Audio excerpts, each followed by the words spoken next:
Hello engineers, welcome to another video on low-level design. In this video, let's start with design patterns. I hope you're ready. Let's get started. So let's first look at what are design patterns. So we can think of design patterns as sub-recipes.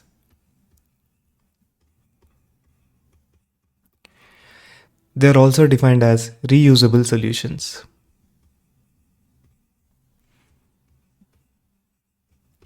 So what does it mean? So software development has been there since a very long time, right? And people have been building applications for the longest of time. And there are some common use cases repeated in many applications. And if somebody has already solved the problem for a particular use case and they have evolved it over time and the solution is kind of accepted around the industry, that becomes a reusable solution, right? And that becomes a design pattern.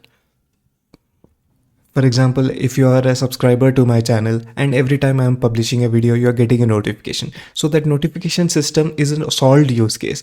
We don't need to rethink about the use case every time we are building a new YouTube channel or every time we are building a Twitter or some other application which requires this publisher subscriber kind of model, right? So these kind of reusable solutions are design patterns.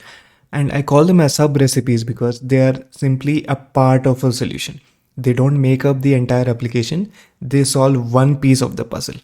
And that piece is a solved puzzle. We don't need to resolve that one. We can focus on the things that are not solved. Every business use case will have solutions that are readily available or in some form they are available. And there are things that we need to figure out as we build the application for a particular business context. So those kind of solutions which are already made for us, we can reuse them. And that's why there are design patterns. And there are many common use cases like this for which there are design patterns already available. And we will discuss many of such patterns in this playlist, right? So those are design patterns. Now let's look at what is not a design pattern. A design pattern is not a ready-made code.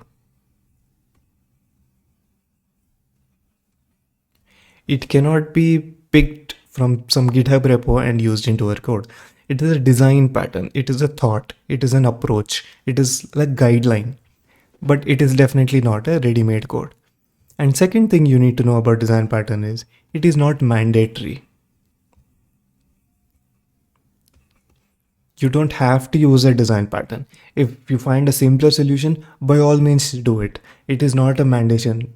It is not a rule. It is not an enforcement that you have to use this design pattern to do this kind of a solution. No, it is a guideline. Think of it like a recipe book, right? You can see the book, but have your own creativity and imagination. And maybe you don't have ingredients locally available for that recipe. So you will alter the recipe in some way and make a dish, right?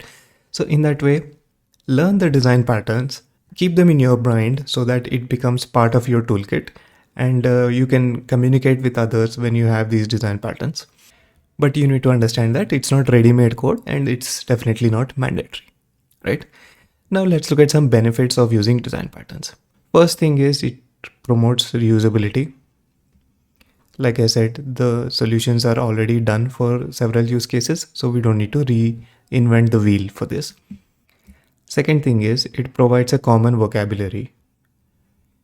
So when we say a design pattern, something like a factory pattern, whoever is familiar with the design patterns, they will understand what a factory pattern means, what are the components involved in it, what are the classes, what are the interfaces, how do they communicate.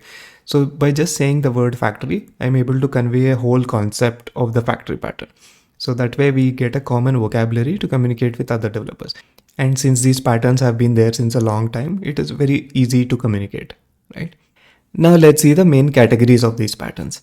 So there are three main categories of design patterns. First is the creational pattern, then we have structural, and then we have behavioral. The name is kind of self-explanatory. Let's look at each of them. Creational patterns deal with the creation of objects.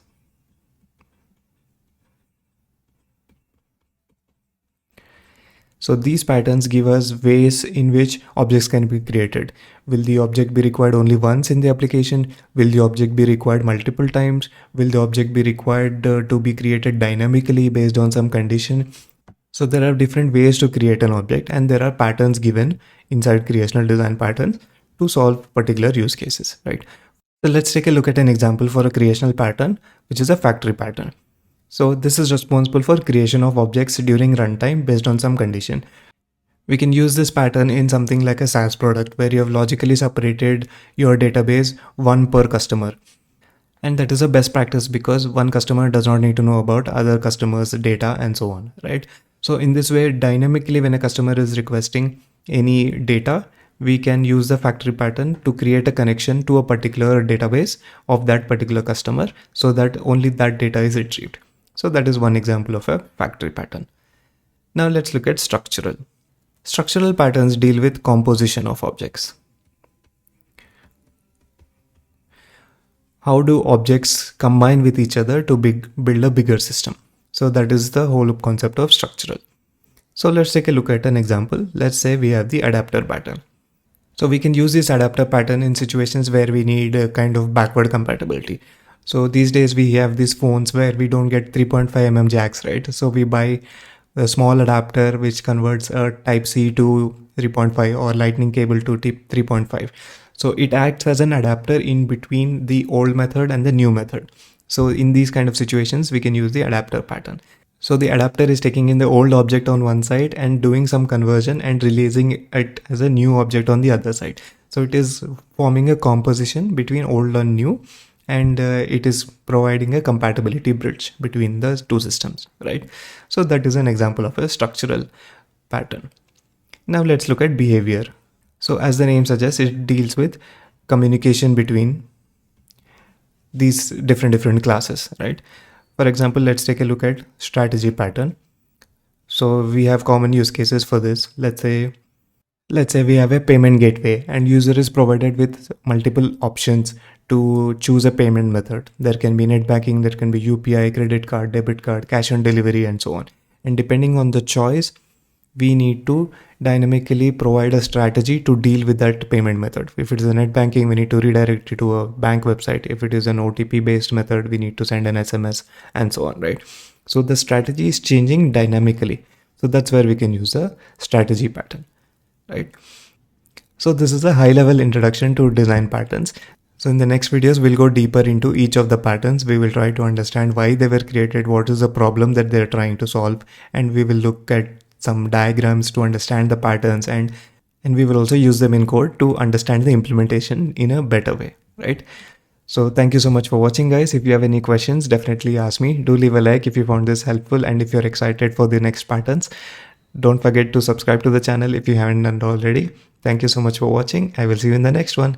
Cheers.